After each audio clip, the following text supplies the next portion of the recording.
Pronto, eu disse que ia falar inicialmente bem em cima desse ponto aí, tanto André como o Pedro falaram, né? Na realidade, é verdade isso aí mesmo. Agora eu não coloco só no ensino médio, né? Desde o ensino fundamental, nas escolas particulares, a educação física é colocada de lado. E lembrando que a educação física, atrelada à proposta pedagógica da escola, ela é componente curricular obrigatório. E às vezes as escolas particulares elas só ofertam o quê? A aula prática, não oferta a aula teórica. Aí como é que eu faço uma relação entre teoria, né, entre a teoria e a prática para poder casar no verdadeiro entendimento? Então é bastante importante nós às vezes nos determos falando sobre isso, tá? Como a educação física é tratada nas escolas particulares e nas escolas profissionalizantes. Porque se a gente tem uma estatística aí da OMS sobre o crescimento da obesidade infantil, principalmente, né? Com esse crescimento, e o exercício físico é o maior aliado, tanto o exercício físico como a alimentação equilibrada, por que é que se diminui essa carga? Qual a justificativa de diminuir essa carga horária da educação física? Porque é necessário aula teórica e aula prática. A gente vai falar sobre exercício físico, mas tem que falar dos benefícios, tem que trazer informações acerca de como praticar em casa, o que é que deve ser ideal para cada uma para a sua idade, né? Justamente, é a praxis pedagógica, teoria e prática, né? Então só prática vira só treinamento. Não tem teoria? Aí como é que você vai pegar uma aula prática, que muitas das vezes é 50 minutos, e ainda dividir em 25. Aí dos 25 minutos você passa explicando teoria e 25 minutos seria a prática. Só que a gente sabe que a gente não aproveita o tempo desse jeito. Quando termina a aula, tá tendo 10, 20 minutos de aula, até 30, e o resto foi explicação e organização da aula com os demais alunos. Então é muito importante a gente parar, sentar, refletir sobre esse ponto aí, tá? É claro, com essas questões aí das escolas de tempo integral, a gente vai colher o fruto aí daqui uns 10 ou 15 anos, né? Principalmente quando vê aí os alunos mais obesos, com a saúde mais prejudicada, pouco nível de atividade física e de exercício, porque não desenvolveram numa fase bastante importante que era o ensino médio, né? Mas vamos em frente. Então, dando continuidade, né? A educação física, basicamente aqui pelos PCNs, é dividida também em 3 blocos, né? Devem ser desenvolvidos ao longo do ensino fundamental. São conteúdos relacionados com a proposta pedagógica de cada escola e a especificidade também de cada grupo. Às vezes tem conteúdos que se adaptam melhor em determinado grupo do que em outro, tá? E aí aqui a característica do trabalho, ela deve contemplar os vários níveis de competência desenvolvidos, né, para que todos os alunos sejam incluídos e as diferenças individuais resultem em oportunidade para troca e enriquecimento do próprio trabalho. Basicamente, o que a gente vê hoje, contextualizando, né, a gente tem que falar sobre educação física, sobre um contexto dos PCNs, BNCC, mas também contextualizar com o período que a gente está vivendo. A gente sabe que os alunos não estão indo à escola, estão exclusivamente em aulas online, tanto ensino superior como ensino fundamental, ensino médio.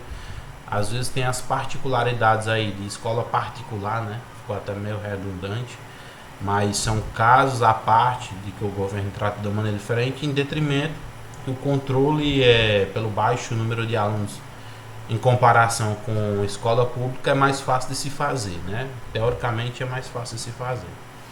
E a partir disso, a gente seleciona o conteúdo, olha a relevância social, mas nós não estamos tendo essa troca de informações, principalmente porque não tem como trocar informação, ou eles já estão cansados de trocar informação no momento sempre online. A convivência social ela foi muito prejudicada, né? Principalmente nas zonas urbanizadas. Nas zonas rurais isso aí ainda acontece porque os alunos passam pouco tempo dentro de casa, mesmo em detrimento desse vírus. Eles acabam saindo e se encontram aí pelas estradas, nos pontos, nas zonas rurais, né? Isso aí acontece com às vezes a interação acontece com mais facilidade. E aí, como é que acontece essas trocas de informações, né? Como é que esses alunos acabam sendo incluídos? Como é que se superam as diferenças individuais para que haja um enriquecimento e um crescimento consequentemente? Muito complicado nesse período de pandemia, né? Dentro dessa perspectiva, o grau de aprofundamento dos conteúdos estará submetido às dinâmicas dos próprios grupos, evoluindo do mais simples e geral para o mais complexo e específico ao longo dos ciclos. No tocante aos conteúdos, né, aos conhecimentos a serem desenvolvidos com os nossos alunos lá, e aqui eu vou me arremeter especificamente ao tema da nossa aula, que é do Fundamental 2, as séries finais do ensino fundamental, tá? Pode ser entendido da mesma forma, séries finais, ensino fundamental 2. Como é que a gente pode ter essa perspectiva de desenvolvimento dos conteúdos? Cabe ao professor conhecer as turmas a qual ministra, tá? Isso aí é muito importante. E é claro, só dá para fazer isso se o professor tem um contato com eles para poder fazer o aprofundamento. Sempre o ideal da administração do conteúdo é você ir partindo sempre do simples para o mais complexo, né? Do mais fácil para o mais complicado ou mais difícil, ok? Então, essa organização tem a função de evidenciar quais são os objetos de ensino e a aprendizagem que estão sendo privilegiados, servindo como subsídio ao trabalho do professor, que deverá distribuir os conteúdos a serem trabalhados de maneira diversificada e adequada às possibilidades e necessidades de cada contexto. Então lembrem-se, às vezes nós temos os blocos de conteúdos, eles agregam vários, como é que eu posso dizer, conhecimentos em forma de subconteúdos, tá? Por exemplo, jogos e lutas, aí vão sair vários tipos de conhecimentos daí, de subconteúdos, né? Que seria a parte esportiva, os jogos de recreação, os jogos voltados para o lazer. Então só em colocar esses dois a gente já tem uma gama grande de trabalho, né? Todas as modalidades esportivas. Então cabe ao professor organizar da maneira mais adequada, né? Dentro de uma possibilidade de ensino, aprendizagem ideal para aqueles alunos, como o conteúdo deve ser tratado ao longo do bimestre, do semestre, do ano letivo, tá? Tá sim, viu? Tá sim, eu habilitei sim aqui a gravação, ó. Ok? Kleber. Oi. E assim, se a gente observar, é interessante também essa aplicação dos exercícios físicos e essa participação do profissional da educação física desde lá das séries iniciais ali do fundamental. E assim, a gente observa desse ano 2000 até atualmente que essas práticas e a teoria ela é basicamente aplicada aí como o senhor está falando aí nessas séries finais. Mas é interessante já contribuir para o desenvolvimento do aluno desde lá das séries iniciais, né, ali do fundamental. Então, como é que a gente pode se inserir? Como é que a educação física ela pode se inserir ali naquelas séries iniciais ali? Cara, é o seguinte, vamos lá. Nós podemos tratar isso aqui de várias formas, mas o meio mais comum é de uma maneira legal, tá? Legal.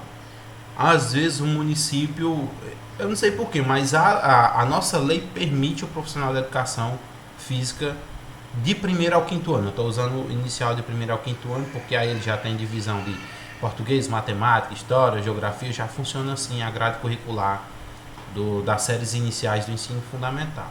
Porém, quando vem, eu vou dizer aqui, quando vem a educação física no ensino fundamental 1, o que acontece? Só vem com a prática. E a prática, a gente já viu, a prática deve estar sempre associada a uma teoria.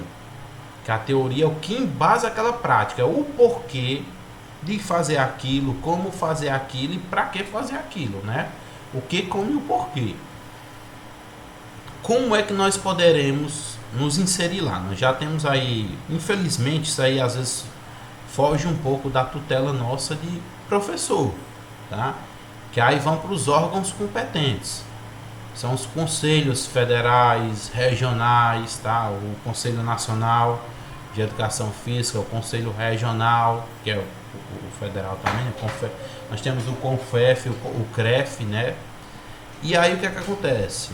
Nós dependemos exclusivamente desses órgãos para poder batalhar pela obrigatoriedade da educação física do primeiro ao quinto ano.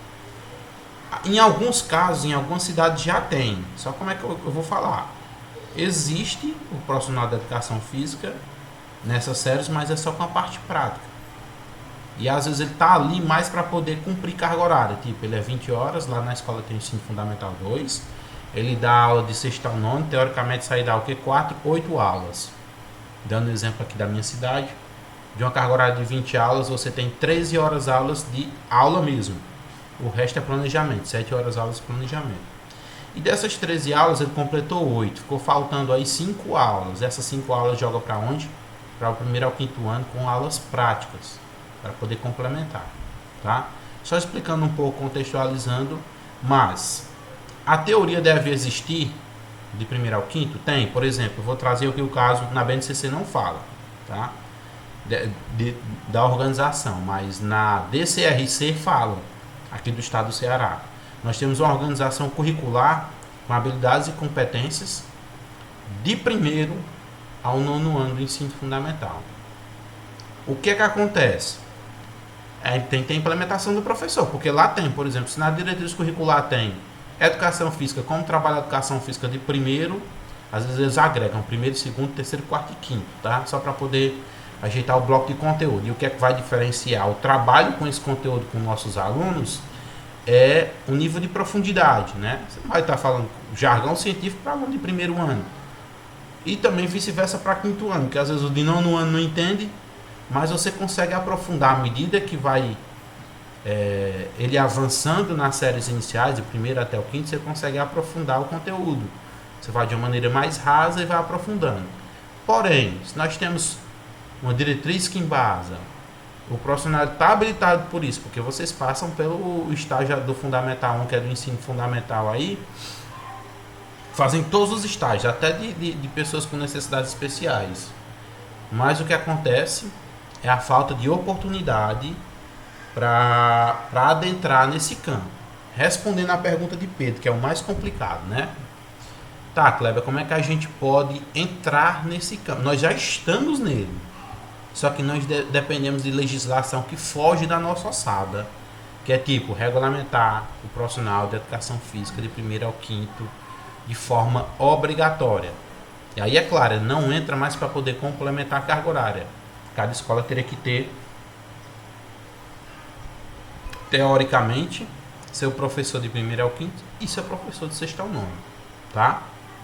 Eu sei que posso não ter clareado tanto, Pedro, mas essa daí é uma questão muito complexa de se discutir. Porque justamente, repetindo mais uma vez, foge da nossa ossada. Nós temos habilidade, nós temos competência, nós temos conteúdos, nós temos uma diretriz que nos ajuda a trabalhar, nos norteia a trabalhar com esse tipo de público. O que é que falta? A implementação e a implantação da obrigatoriedade. Entendeu? E assim, por exemplo, na minha época de escola, né, que os fundamentais todos eu fiz em escola particular, e assim, a gente tinha o quê? No Fundamental 1 ali, a gente não tinha educação física de forma alguma, né? De forma alguma a gente não tinha educação física. Já a educação física, ela adentraria ali no Fundamental 2 a partir do sexto ano. Do sexto ao nono a gente teria aula teórica e prática da educação física. Já quando a gente parte para o ensino médio, como eu havia falado anteriormente, né, a gente apenas tinha um horário ali de contraturno para a gente praticar as atividades físicas que a gente venha a querer praticar. Isso ensino médio de escola particular, né? Você está dizendo? Exato. Pois é. Quando eu entrei para a escola estadual, né, aqui no ICO, o último ano e tal, a gente teve disciplina de educação física bem teórica e algumas partes práticas também, na escola estadual, né? Pois é. Então, esse daí é o contexto, né, que a gente vive, que pode conhecer sobre a educação física no ensino fundamental ou séries finais não tem problema não. Basicamente quase todos os municípios que segue a lei mesmo, se não seguir deve ter algum problema, e aí o professor pode reivindicar junto aos órgãos competentes, que é componente obrigatório. Agora a de primeiro ao quinto fica como uma coisa opcional, né? Geralmente no primeiro ao quinto tem aquele professor, o vulgo chamado professor polivalente, ou às vezes 2 ou 3 professores que dão de conta de todas as disciplinas. O professor ministra português, matemática, outro história e geografia, outro inglês e religião, e acabou. É dessa forma que se organiza lá no Fundamental 1. Então, é mais complicado adentrar? É. É essencial? Com certeza. A gente já falando no termo de aprendizagem motora, né, que podem ser desenvolvidos com esses alunos, é essencial. Por isso que chega muito aluno, principalmente lá no ensino médio, com um déficit motor muito grande, né? E aí não vamos deter nem muito nisso, porque vocês já devem ter visto de forma bem aprofundada o professor Naildo falando sobre os déficits motores que surgem no ensino médio em decorrência da falta de atividade física, prática de atividade física no ensino fundamental 2. Agora, é claro, uma prática direcionada. Se for só jogando bola, aí é só uma atividade, que eu posso dizer, vamos botar como esporte, tá? Como futsal, mas é uma atividade especializada. Cadê os outros esportes que vai fazer você fazer a transferência de um fundamento para o outro, tipo do handebol para o voleibol, do voleibol para o basquete, do basquete para o voleibol e vice-versa, tá? Então é basicamente nessa perspectiva, viu?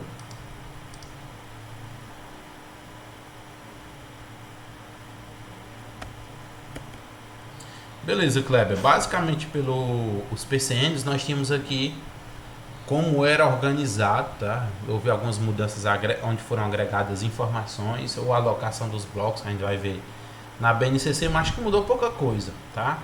Então, nós tínhamos antes 3 blocos bem distintos, como vocês podem ver aqui: esportes, jogos, lutas e ginásticas, atividades rítmicas e expressivas no segundo bloco, e no terceiro bloco, conhecimento sobre o corpo, tá? E aí, os 3 blocos, eles articulam-se entre si, tem vários conteúdos em comum, mas guardam especificidades, né? O bloco conhecimento sobre o corpo tem conteúdos que estão incluídos nos demais, mas que também podem ser abordados e tratados em separado, né? Outros 2 guardam características próprias e mais específicas, mas também têm interseções e fazem articulação entre si, tá? Eu trouxe esse primeiro momento dos PCNs para demonstrar até então como era aquilo, tá? Às vezes pode ter uma mudança pequena ou drástica lá na BNCC, mas a gente vai ver só quando a gente vai falando especificamente da BNCC, ok? Mas em resumo, esses 3 blocos, eles conversam entre si, eles têm, cada um deles, conteúdos específicos, mas é claro, sempre tem aquelas interseções, quando os conhecimentos sobre o corpo vai falar com o esporte, quando o esporte fala como se fosse com atividade rítmica e expressiva, tá? Então tem essas interseções que um tema pode ser abordado nos 3 blocos de conteúdo. E esses blocos de conteúdo são um aspecto macro, tá? A partir daí acontecem várias subdivisões de assuntos, de conteúdos ou subconteúdos que devem ser tratados. De que maneira, Kleber? Na organização curricular do professor de educação física ao longo como eu disse, do bimestre, do semestre ou do ano letivo, e também devem ser tidos de maneira a entender as características de cada aluno, tipo as características cognitivas, afetivas e sociais de um aluno de 6º ano não são as mesmas do aluno de ensino do 9º ano. Então, às vezes, o mesmo conteúdo pode se repetir, porém com o acréscimo, com o somatório de habilidades e competências, como habilidades e competências mais aprofundadas e mais bem elaboradas, de acordo com o nível de desenvolvimento de cada um desses alunos aí a partir do 6º ou 9º. Tudo bem?